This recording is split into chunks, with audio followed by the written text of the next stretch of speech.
An update on a cold case where 4 seniors are missing in Muskoka. Ralph Grant, Joan Lawrence, John Crafts, John Semple. They were last seen alive in the 1990s. Investigators are appealing for information. Good afternoon. The OPP just made that appeal. They say the one thing the missing people have in common is that they lived at residences that were being advertised as retirement homes. CTV's Heather Wright is standing by live. Heather.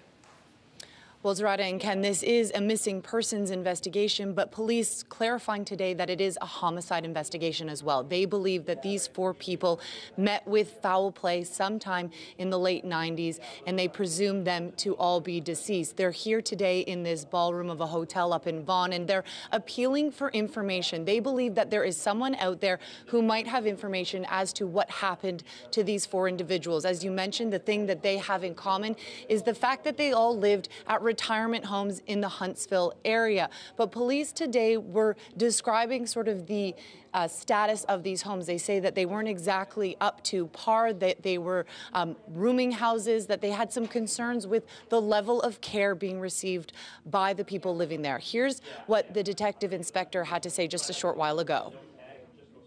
What I can say is that I had significant concerns regarding the level of care the residents received and took steps over the next several months to address those issues. Later, we received information from past residents who described their departures from these properties as escaping, leaving in the middle of the night.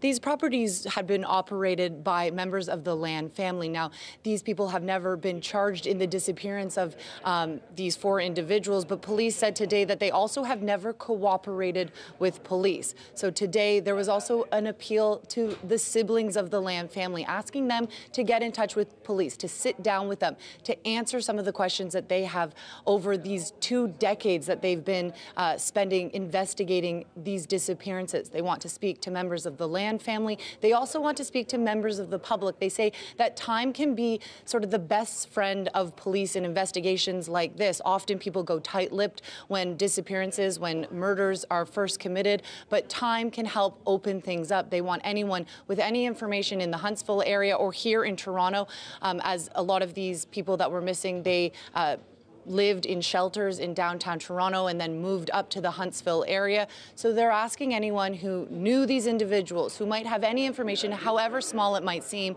to get in touch with police, as they're hoping to provide some closure to the families who have been wanting to know what happened to their loved ones for over 20 years. Reporting live, I'm Heather Wright. I'll send it back to you.